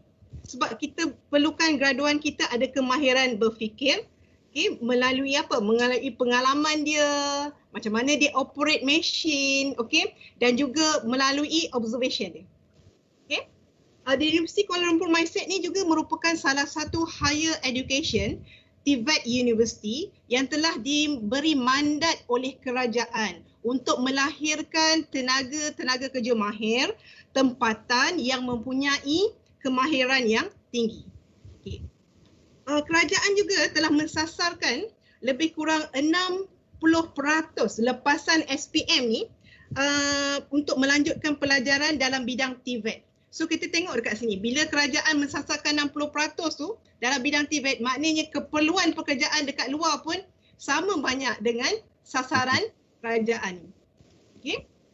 So kita tengok di UniKL kita bagi di student ataupun pelajar ni dengan dua kemahiran. Satu, kemahiran teknikal. Yang kedua, kemahiran sosial. So kita daripada kajian-kajian menunjukkan bahawa kemahiran teknikal ni dan kemahiran sosial ni adalah dua kemahiran penting yang diperlukan dalam sektor-sektor industri. Kemahiran sosial ni macam kemahiran macam mana berkomunikasi, macam mana nak membentuk leadership, macam mana nak bekerja sebagai dalam satu pasukan. Itu antara kemahiran yang kita bagi kepada student selain daripada kemahiran teknikal. Untuk program saya, kejuruteraan kimia teknologi dalam bidang alam sekitar ni. Sebelum ni saya bukan daripada seksyen alam sekitar, daripada seksyen lain. Kemudian saya masuk ke dalam seksyen alam sekitar ni dan saya perhalusi rangka program untuk bidang alam sekitar di Universiti Kuala Lumpur Mindset ni. Bila saya tengok semula kepada rangka program, saya boleh katakan ini adalah merupakan rangka program yang terbaik pernah saya lihat. Kenapa saya cakap begitu? Kerana rangka subjek-subjek seperti toksikologi, solid and hazardous waste management, apa lagi? Subjek air pollution, renewable energy. Silibus-silibusnya adalah sama dengan keperluan dan kehendak daripada industri. Ini kerana silibus-silibus daripada program alam sekitar ni sentiasa mendapat maklum balas, sentiasa mendapat feedback daripada industri dan juga daripada universiti-universiti awam lain untuk penambahbaikan. Apa yang menarik lagi saya ingat kongsi di sini adalah satu subjek ataupun satu kos untuk program pengajian alam sekitar ni dia menjanjikan satu peluang pekerjaan. Contohnya seperti saya di industri dulu. Saya tercari-cari sebenarnya semasa saya di industri, saya tercari-cari program daripada universiti mana agaknya yang ada mengajar berkenaan pengurusan sisa terjadual daripada industri. So bila saya join UniKL, rupanya bukan satu program, ada satu subjek. Iaitu subjek solid and hazardous waste management, di mana subjek ini lengkap sudah. Ada teknologi-teknologi yang diaplikasikan di industri. Okay, so saya pun rasa kecewa jugalah kenapa semasa saya belajar degree dulu tak ada orang yang memberi penerangan pada saya berkenaan dengan program alam sekitar ni. Okay. Daripada tim section alam sekitar ni sendiri, kita mempunyai banyak kolaborasi kolaborasi dengan Majlis Pembandaran untuk projek-projek pengurusan sisa pepejal seperti projek composting. Okay, pada akhir tahun 2019 juga, tim daripada section alam sekitar ni adalah sangat aktif turun ke kampung-kampung untuk memberi pendidikan kepada masyarakat luar bandar ni tentang bagaimana untuk menguruskan sisa pepejal ataupun sisa daripada ladang di kawasan-kawasan luar bandar. Okay, di mana di sini kita ajak juga pelajar-pelajar untuk sama-sama turun, okay, mendekati masyarakat kampung. Okay, kita bagi education lah sikit. Okay, macam mana daripada universiti, kita turun ke kampung-kampung, kita bagi perkhidmatan kepada orang kampung, kita tawarkan pendidikan. Macam manakah cara yang bagus untuk menguruskan sisa pepejal. Okay, Cik Taufik. Okey, itu saja okey, maknanya itulah sedikit penerangan berkenaan soalan sebentar tadi. Okey, kita teruskan. Dengan soalan seterusnya kepada panel kita Cik Azri. Apakah perkongsian pengalaman belajar Unique Mindset? Ini sejarah kita merungkai balik sejarah, mengimbau kembali kenangan di Mindset dalam bidang kejuruteraan teknologi alam sekitar yang Cik Azri rasa membantu pelaksanaan tugas-tugas seharian di tempat kerja Cik Azri sekarang ni. Okey, Cik Taufik, terima kasih. Okey, sebenarnya saya sebelum saya bertugas di assembly shop, saya memulakan kerjaya saya di paint shop sebagai production engineering engineer untuk bahagian painting. Okey, jadi kalau kita tengok saya diterima untuk menyertai tancung di bahagian paint shop tu disebabkan saya memiliki background chemical engineering. Okey. Jadi apa yang saya nak katakan dekat sini, walaupun saya environment, tapi industri still consider pengalaman chemical engineering yang ada pada saya tu untuk disesuaikan dengan jawatan tu lah. Jadi bagi saya, apa yang saya katakan kat sini, skop kerja sesiapa yang mengambil chemical engineering walaupun dia ambil environment luas, dia boleh pergi mana-mana saja. Okey, kemudian saya berpindah ke assembly shop. Walaupun dia proses dia agak berlainan, tapi basic dia tetap sama, di mana saya perlu memastikan proses yang dijalankan oleh departmen saya ini mematuhi kehendak kualiti dan pada masa yang sama mematuhi kehendak undang-undang, especially EQA yang ditetapkan EQA 1974, tidak mencemarkan alam sekitar. Okey, antara saya punya peranan utama saya macam saya jelaskan tadi ialah cost saving, okey, untuk departmen saya. Okey, walaupun subjek cost saving ni tak diajar di Mindset, tapi bila saya mula bekerja, saya diarahkan untuk membuat aktiviti cost saving ni. Okey, jadi pada mula tu saya agak macam blur juga sebab kita tak pernah dapat apa-apa pendedahan pasal cost saving. Okey, tapi dengan menggunakan knowledge yang saya pelajari semasa saya belajar di UniKL Mindset dulu, seperti pollution prevention, solid waste, schedule waste management, saya praktikkan apa yang saya belajar tu dengan buat cost saving untuk department saya. Basically apa yang saya buat ialah saya mengurangkan wastage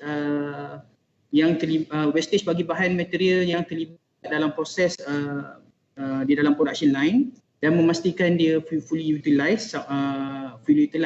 Okay. Jika terdapat wastage, kenapa? Saya kena identify mengapa dan sama ada order terlalu banyak ke ataupun terdapat pembaziran semasa proses dijalankan yang membuatkan side product ataupun excess wastage.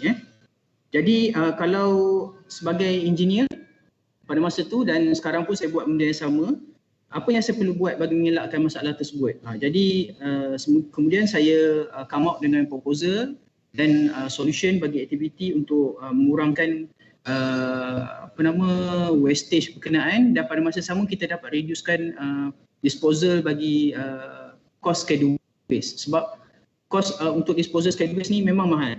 Okey, di samping tu saya juga menggunakan apa yang saya belajar semasa di UniKL dulu untuk memahami dan membuat kerja-kerja yang lain seperti chemical register, IRAC, aspect impact, business opportunity dan sebagainya. Okay, itu saja.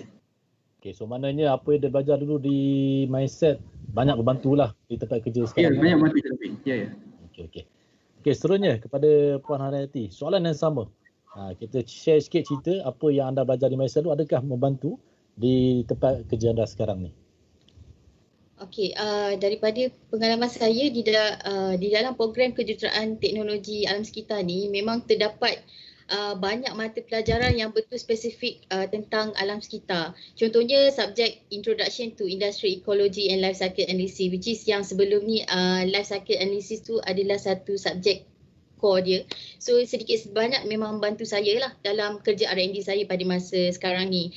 Selain daripada itu, subjek-subjek yang lain seperti wastewater, water treatment, noise pollution, cleaner production, environmental management dan banyak lagi dalam subjek-subjek teknikal dalam alam sekitar, kejuruteraan alam sekitar ni memang bagus untuk industri. Sebab sebelum saya bekerja di MPOB, saya bekerja di syarikat yang menyediakan perkhidmatan ujian dan perundingan alam sekitar ataupun environmental consultant. So dalam company ni dia memberi perkhidmatan dalam perundingan dan environmental impact assessment. Kita buat stack monitoring, wastewater, surface water monitoring, chemical health assessment dan banyak lagi. So memang benda tu saya dah belajar dulu. Jadi dengan adanya subjek-subjek yang saya belajar dulu, saya tak kekok untuk melakukan tugasan saya. Jadi bila kita nak go to the real work, so kita dah tahu macam ni. So dan kita tahu what kind of the parameters dalam setiap monitoring tu, dan kita tahu sebab kita dah buat lab work tu, kita dah buat hands on, memang benda tu memang kita boleh faham benda tu dalam real work dalam industri. Itu saja. Okay, terima kasih Puan Haryati. So maknanya betul lah saya kata tadi, kita mindset ni menggunakan hand on. Inilah bukti dia. Maknanya mereka belajar di kampus, digunakan di tempat kerja. Maknanya dia orang dah mahir dah. Okey, soalan seterusnya pada AI semula. Encik Azri, apakah perkongsian Encik Azri sila kongsikan tentang perkembangan kerjaya di dalam bidang alam sekitar berdasarkan keadaan semasa sekarang dengan perkembangan industri ataupun institusi yang sekarang ada ni? Okey, terima kasih Encik Taufik. Okey, bagi pendapat saya, kerjaya di dalam bidang alam sekitar ni kalau compare dulu dengan kalau kita bandingkan dengan sekarang, dia mula mendapat perhatian pihak industri di mana mereka mula mengambil berat tentang impact aktiviti mereka kepada alam sekitar. So pada masa yang sama, di samping dia dapat menjalankan aktiviti industri dia tu, dia perlu mematuhi undang-undang yang telah ditetapkan oleh kerajaan lah, especially dalam EQA 1974. Okey, bagi company yang diiktiraf ISO terutamanya, biasanya mereka menjadi EMP ataupun Environmental Management Program sebagai salah satu aktiviti syarikat bagi memastikan proses industri mereka ni mematuhi undang-undang yang telah ditetapkan dan pada masa sama cemakan alam sekitar. Okay. Jadi kebaikan industri ini dia mula mempraktikkan konsep macam contoh green technology, cleaner production dalam aliran proses penghasilan produk mereka, di mana mereka akan menganalisis proses mereka dan menggunakan konsep hierarchy of control untuk improve proses mereka jika terdapat sebarang masalah ataupun kita katakan sebagai ada satu kira dia proses penghasilan produk dia orang tu dia ada menghasilkan wastage ataupun waste jadi mereka akan menggunakan konsep hierarchy control ni macam mana untuk mengurangkan penghasilan waste ataupun paling eliminate wastage tu. Contoh macam saya bagi contoh, sebelum ni katakan dia menggunakan material yang hazardous. Jadi mungkin lepas buat analisis dia come out dan propose material yang less hazardous. Jadi impact kepada alam sekitar tu kurang lah. Okey, contoh saya bagi dalam automotive industry, kalau di overseas sekarang ni kebanyakan automotive company dia mula menggunakan kita panggil waterborne paint yang berasaskan air. Sekarang ni dekat Malaysia kita tak ada implement lagi tu, kita still pakai paint biasa. di mana kalau sesiapa yang tahu dalam paint ni VOC, volatile organic compound ni tinggi. Jadi bila katakan dekat OC sana dia tukar daripada conventional punya paint kepada waterborne, jadi dia dapat lesskan VOC punya release ke VOC emission ke atmosphere lah ataupun environment lah. Jadi tu bila katakan bila auditor ataupun pihak kerajaan datang buat audit sebagainya akan dapat kredit lah dari segi aktiviti yang dijalankan tu lah. Okey, jadi daripada apa yang saya katakan tadi, untuk memastikan aktiviti-aktiviti itu dapat berjalan dengan baik, okey, company memerlukan seorang yang berpengetahuan dalam environment punya bidang ni ataupun course ni. Sebab environment ni bukannya just logic thinking, dia bukannya kita fikir logik dan kita propose. Dia perlukan juga pengetahuan yang mendalam dari segi design, dan juga knowledge yang lain. Okey, sebab dia melibatkan macam mana kita sebagai engineer, contohnya kita dikatakan sebagai decision maker. Okey, company ada masalah jadi dia akan refer pada engineer, kita kena decide. Jadi berdasarkan kalau katakan contoh kita tak ada pengalaman ataupun pengetahuan dalam bidang environment tu, macam mana nak buat keputusan macam tu lah.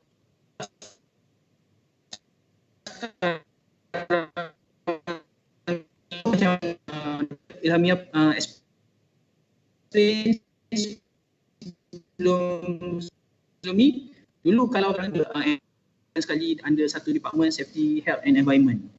Okey.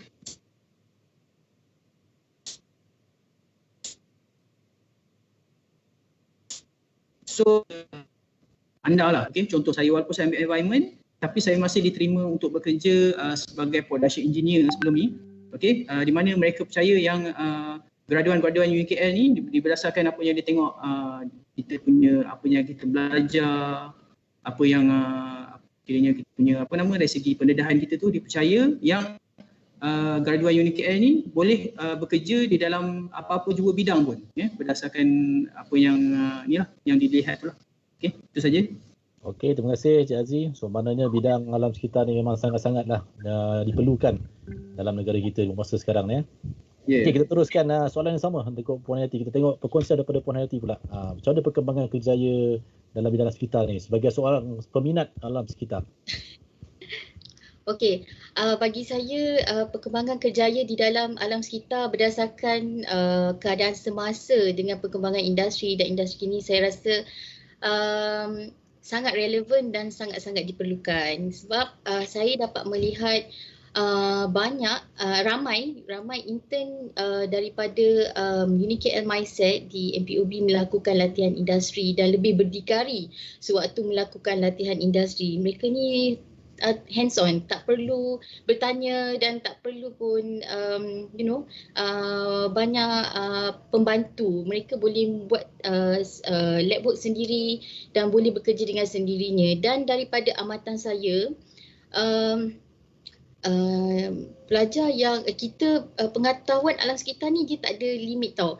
Jadi bila kita ada satu bidang yang betul pengkhususan dalam alam sekitar, dia adalah sebenarnya bonus. Sebab macam Abang Azri kata tadi, kita boleh pergi ke mana saja.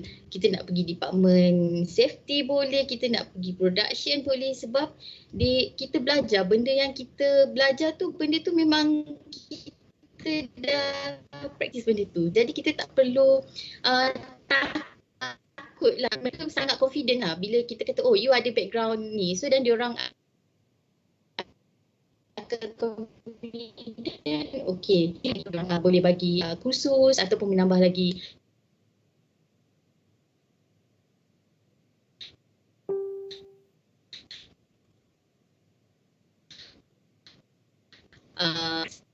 lebih lagi pada masa kini memandangkan sedunia, kita katakan kini memfokuskan aspek kelestarian atau sustainable development dalam setiap industri. Jadi memang bila kita cakap pasal environment ke apa ke, memang benda tu kita boleh kata routine talk kita. Memang kita akan ada meeting tu dan kita akan discuss bukan saja di peringkat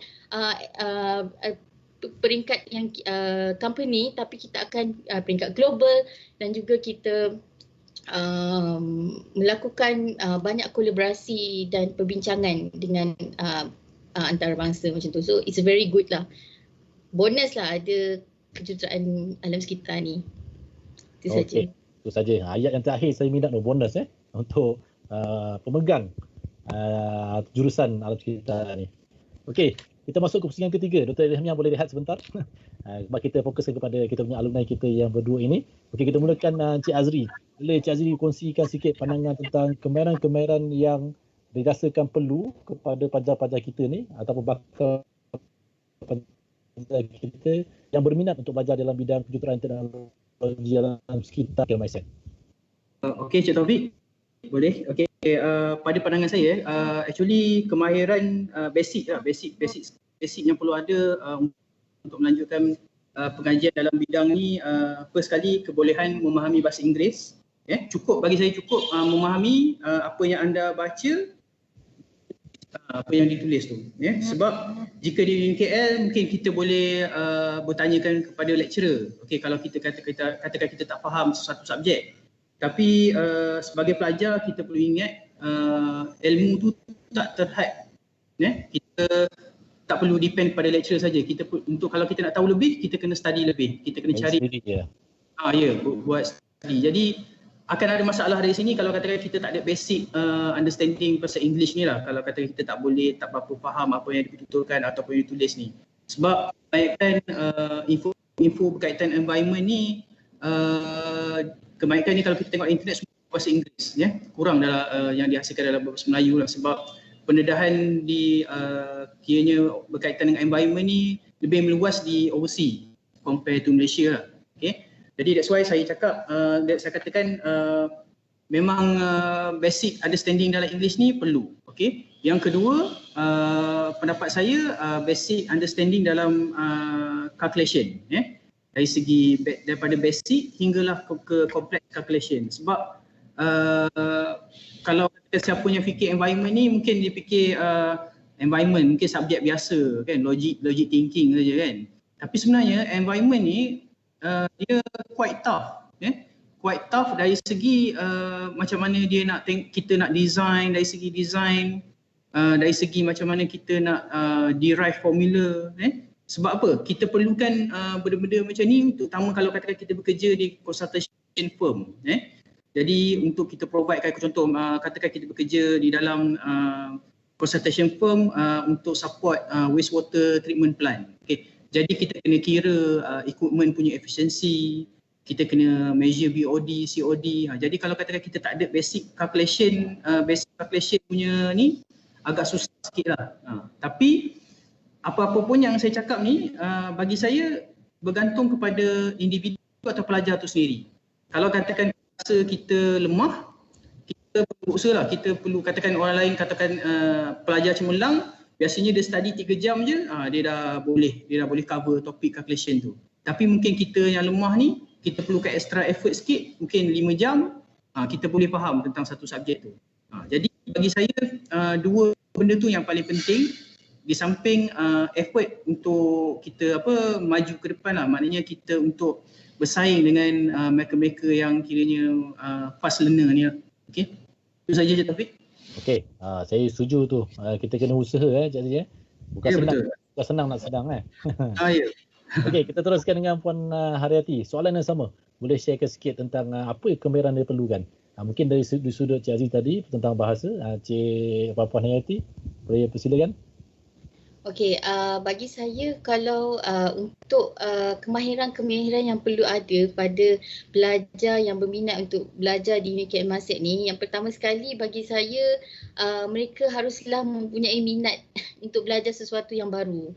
Sebab sekiranya kalau pelajar tu macam saya, suka alam sekitar, suka benda yang macam ni, so dia haruslah bersedia untuk belajar dengan lebih mendalam dengan cabaran yang seterusnya. Sebab subjek-subjek teknikal dalam kejuruteraan alam sekitar ni, kebanyakan dia adalah hands on dan industry oriented. Kita bukan dan saya percaya apa yang lecturer di sana praktikan bukan saja lab work, tapi kita ada mini project, kita banyak pergi luar, ambil sampel air, kita pergi interview orang industri. Itu adalah satu yang pengalaman yang dan minat yang mereka perlu tanam, sebab bila kita bercakap pasal alam sekitar ni, macam tadi Cik Azri kata, kita bukannya fokus pada sesuatu benda kan. So kita memang kita ni kena buka sikit minda kita ni, kita banyak benda kita kena tahu, banyak benda yang kita boleh buat dalam kejutaan teknologi alam sekitar ni. Okey, terima kasih Puan Neti. Kita kembali balik kepada Cik Azri. Okey, apakah saranan kembaran-kembaran yang perlu ada oleh lepasan-lepasan kejuruteraan teknologi alam sekitar bagi menempuh kejayaan alam sekitar ini, bagi bersaing yang dalam saingan sengit ketika ini? Okey, pada pendapat saya, Cik Taufik, firstly sebagai pelajar, kita perlu ubah persepsi ataupun pemikiran yang biasanya ada di dalam dalam setengah pelajar. Contoh dia, janji lepas exam, janji lulus ataupun janji grad. Ambil kira CGPA ataupun kefahaman yang dimiliki tentang sesuatu subjek ataupun kos yang diambil tu. Kiranya kita belajar, katakan contoh kita ambil diploma 3 tahun, kita faham tak apa yang kita belajar 3 tahun? Tu yang kita perlu menilai diri kita lah. Sebab saya nak highlightkan benda ni sebab bila kita bekerja di industri, bila kita mula bekerja sebagai engineer contoh, pihak atasan ni dia akan memandang tinggi terhadap kebolehan kita. Sebab dia orang expect engineer ni graduate daripada engineering punya course ni, semua benda kita tahu, semua benda kita boleh buat. Di samping kita juga akan bersaing dengan orang lama ataupun senior people ataupun senior punya staff yang maybe dia orang ni tak memiliki kelayakan akademik yang tinggi macam kita belajar sampai universiti ataupun college. Tapi mereka ni ada kelebihan dia, iaitu mereka mempunyai skill dan pengalaman dalam membuat sesuatu kerja berbanding dengan kita. Kita fresh grad, kita just ada knowledge saja. Dari segi kemahiran kita tak ada. Okey. So, bayangkan dengan pengalaman yang tak ada, dengan teori yang kita ada, yang kita miliki semasa belajar tu pula terlalu lemah, kita tak faham apa yang kita belajar sepanjang 3 tahun tu. So, kita percaya yang kita boleh berjaya ataupun survive dalam industri berkenaan. Pastinya bila kita dah give up, kita akan mula menjadi stres, jadi kita pun kita tak berjaya lah dalam industri tu. Kira apa yang kita belajar 3 tahun tu sia-sia saja. So bagi saya, kalau katakan kita ubah mindset ni terlebih dahulu, tak perlu kita katakan tentang skill atau kemahiran yang perlu kita miliki lah. Okay. Satu lagi apa yang saya sentiasa pegang, saya punya prinsip, kita pandai menonjolkan diri kita sama ada kita selesa atau tak.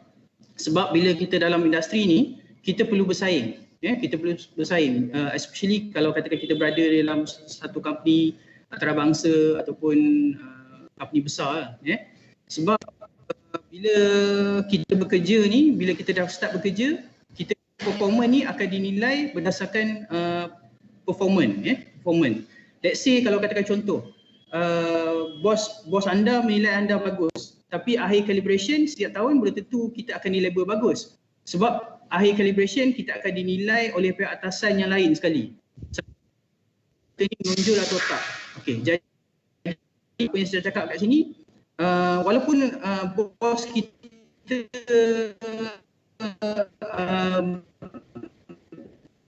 melihat diri kita ini bagus, tapi orang lain peringkat bukan kita saja, tapi dia tahu apa yang kita boleh buat, apa kemahiran kita.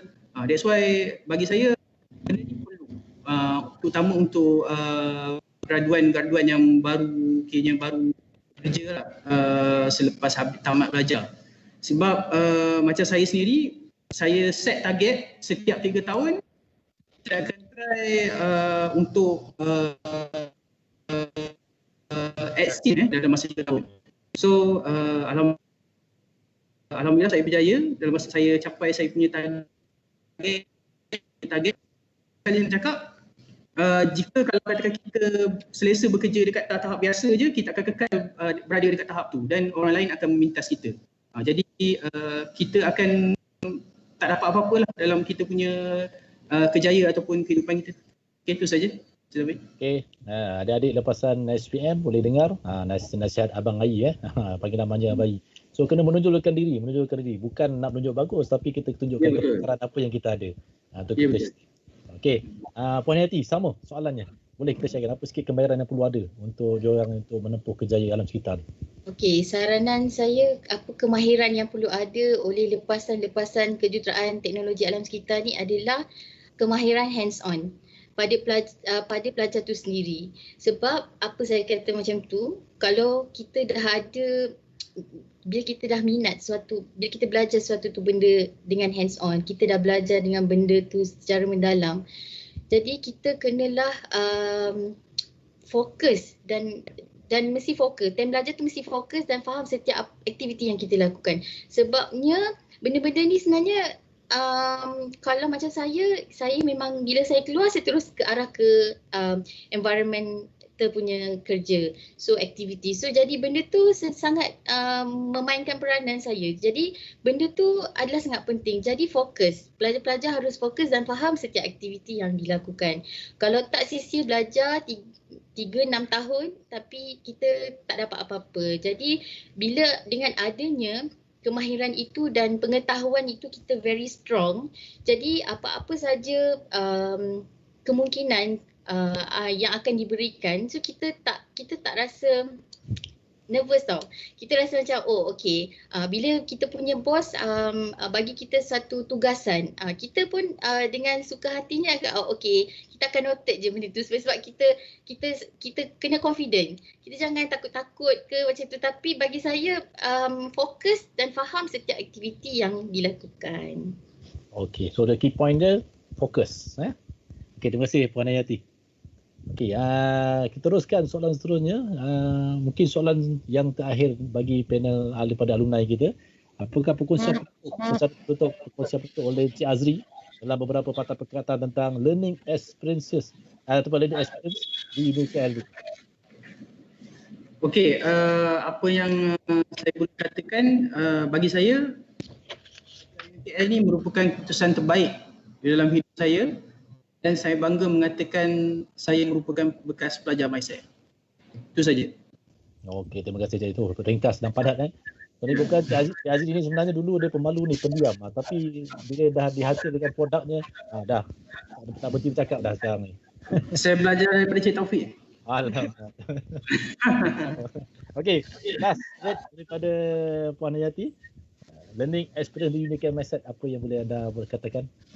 Bagi saya sangat bangga juga jadi salah seorang pelajar UniKL MySec kerana saya belajar secara segala communication skill, innovation, creativity, how to solve, pemikiran kritis macam mana. So semuanya daripada UniKL MySec dan saya rasa kebanyakan saya belajar sangatlah membantu dan saya rasa saya menyarankanlah bagi lepasan SPM anda tak rugi pun masuk UniKL MySec kerana anda bukan sahaja belajar teori tapi anda juga belajar secara teknikal dan teknikal ni bukan sahaja teknikal dalam lab tapi juga pergi keluar. Experience, berkomunikasi dan paling penting boleh saya katakan setiap kali ada mini project ke ataupun ada group work ke kita mesti ada presentation. Jadi presentation tu adalah saya rasa yang menguatkan lagi confidence saya sebab tu saya bekerja sebab saya dah ada learning experience tu sebab tu belajar saja. Okey, terima kasih. Semoga anda berdua terus sukses, terus maju di company masing-masing. Okey, kita kembali kepada Dr. Nur Ilhamiah yang dah lama berehat.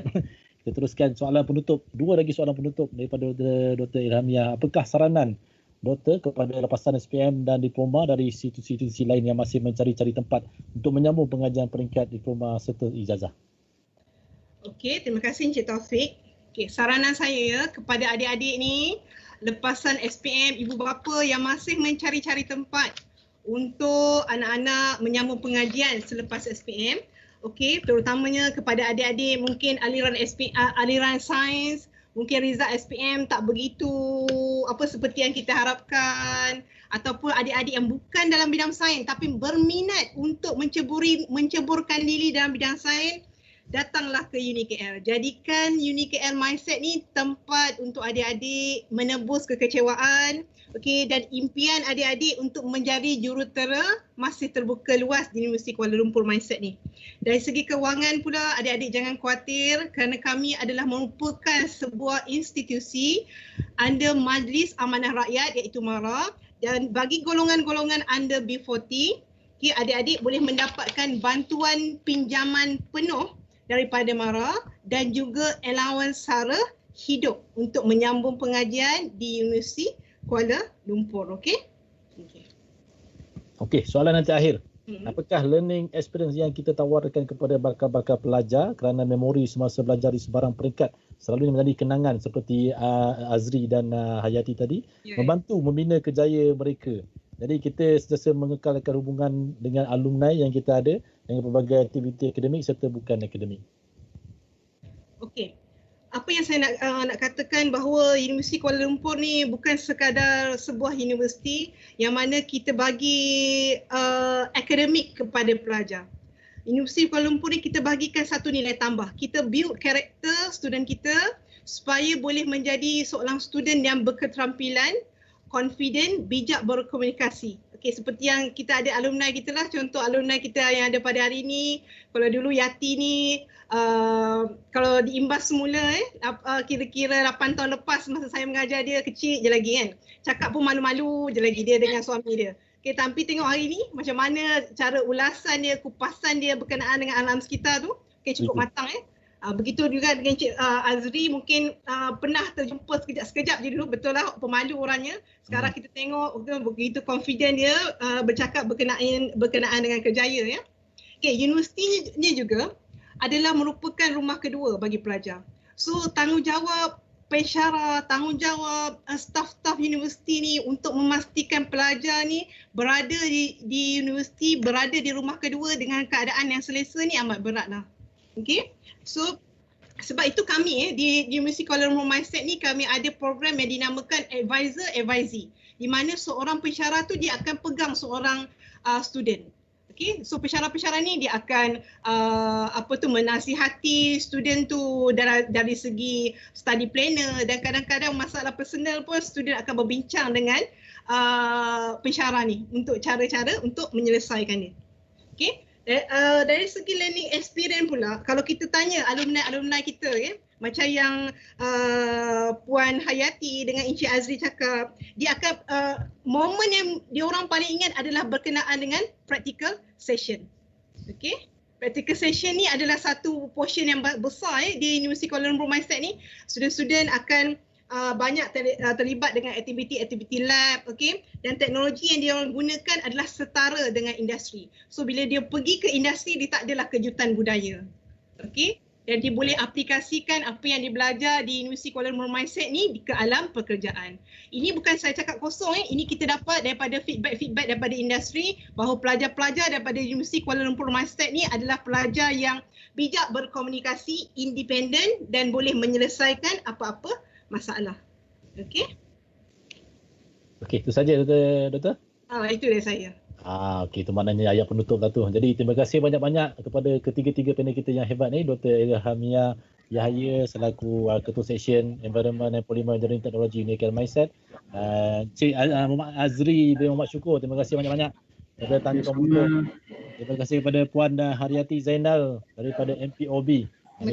Sebenarnya ramai lagi alumni kita yang hebat, tapi nak dapatkan hari ini sekaligus memang ramai sangatlah. Tapi kita bawakan 2 orang ni sahaja dahulu. Okey, sedikit sebelum penutup, siapa-siapa yang nak berminat lebih lanjut, adik-adik mungkin dah faham tentang alam sekitar ni, boleh, kita masih lagi buka talian untuk pengambilan. Boleh lawat di www.mindset.unikl.edu.my untuk mendaftar ataupun mendapatkan maklumat dengan lebih lanjut. Ataupun untuk ke Diploma in Chemical Engineering Technology Environmental kod 03. Itu khusus untuk alam sekitar.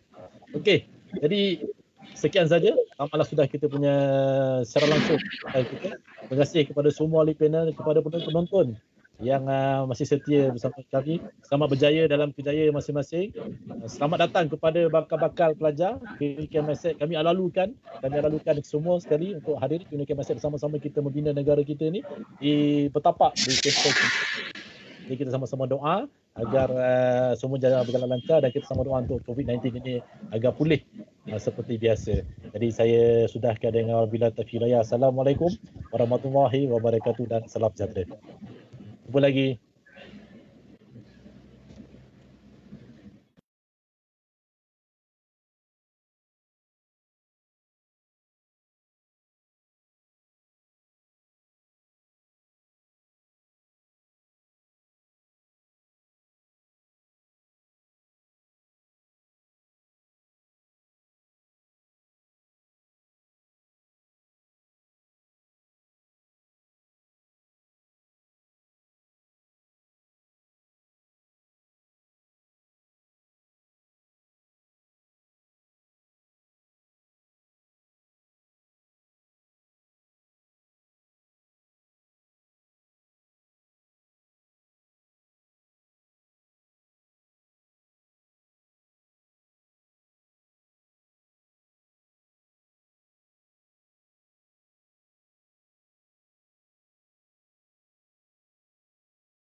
Bangkit semua ayo, Hayung dan Bara ayo.